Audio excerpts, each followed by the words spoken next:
que Aranzadi no tenía ninguna intención de aprobar los presupuestos, que existía la decisión política previa de dinamitarlos, que de alguna manera, y estoy persuadido además de ello, Aranzadi quería dar una bofetada política a Euskal Herria Bildu y, en realidad, tumbando estos presupuestos, lo que el Grupo Municipal de Aranzadi ha conseguido es dar una sonora bofetada, en sentido figurado, por supuesto, a las y los vecinos de La Chantrea,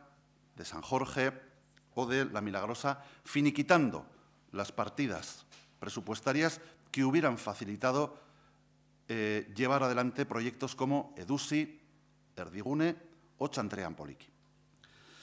que también le han dado una sonora bofetada a la igualdad en esta ciudad, no votando la partida para las casas de las mujeres. Curiosamente, uno de los banderines de enganche de las negociaciones anteriores ahora se quedan sin financiación precisamente por la negativa de Aranzadi a aprobar los presupuestos ayer. También le han dado un sonoro bofetón a la movilidad en esta ciudad, impidiendo que puedan financiarse los corredores ciclables de la Cuesta de la Brit y de la calle Doctor Juaristi en San Jorge, impidiendo también que reciba su financiación la red de bicicleta pública de Pamplona o la construcción de nuevos aparcamientos vigilados y cubiertos para bicicletas. Y también, de alguna manera, le han dado un duro palo al profesorado y al alumnado de colegios públicos como Egoalde y San Jorge, impidiendo que llegue la financiación prevista y necesaria para arreglar respectivamente las ventanas de uno de los colegios y construir una terpe, construir un cubierto en el otro caso. Y también, por último, les han dado un sonoro bofetón a los y las usuarias del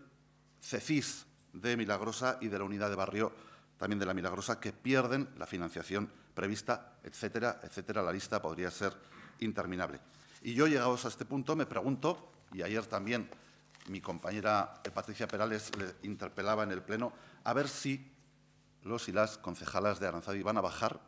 a los barrios a explicar a toda esta ciudadanía, a todos estos ciudadanos y ciudadanas, por qué les han restado esa financiación, pudiendo haber llegado a un acuerdo que implicaba, entre otras cosas, su exigencia inicial de limitar la presencia de hotelera en el casco antiguo. Emplazamiento que les hago y que ya os adelanto antes de que nadie me lo pregunte, yo sí voy a bajar a los barrios. Vamos a bajar en cuanto consigamos reelaborar un plan económico, vamos a bajar a los barrios a explicar en qué manera vamos a intentar paliar este bofetón presupuestario que hemos recibido.